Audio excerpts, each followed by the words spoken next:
À chaque élection présidentielle, CIST un passage obligé pour les candidats.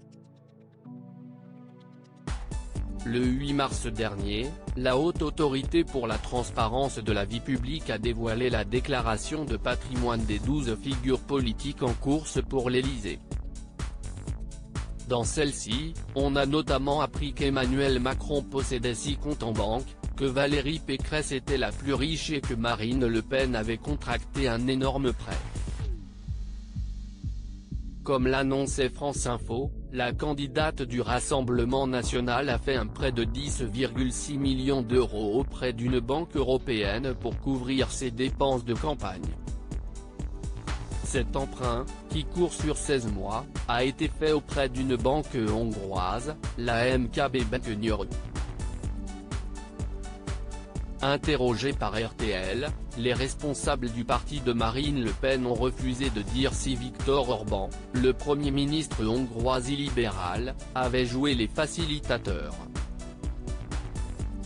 Ce prêt obtenu, vous le savez, dans un contexte très difficile de durcissement des règles de financement des campagnes et de frilosité des banques pour financer la vie démocratique de notre pays va nous permettre d'aborder sereinement la dernière ligne droite de la campagne, écrivait Jordan Bardella et le trésorier du RN, Kevin Pfeffer, dans un e-mail envoyé aux militants et consulté par l'AFP.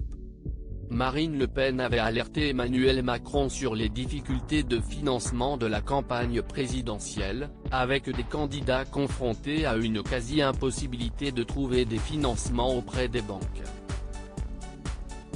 Marine Le Pen, cet appel lancé à Emmanuel Macron depuis une loi de 2017, les candidats à l'élection présidentielle n'ont plus le droit d'emprunter d'argent à des banques non européennes. Marine Le Pen avait demandé à Emmanuel Macron de saisir très rapidement le Parlement afin d'ouvrir de nouvelles possibilités de financement pour les campagnes électorales et permettre ainsi un sain débat démocratique. Pour la campagne de 2017, le Rassemblement national avait emprunté 6 millions d'euros au micro-parti Cotelec de Jean-Marie Le Pen, et 8 millions d'euros à un homme d'affaires, Laurent Fouché. En 2014 pour les élections régionales et les départementales, comme le rappelle Le Monde, le parti avait contracté un prêt russe de 9 millions d'euros, qu'il est toujours en train de rembourser. Loading Widget.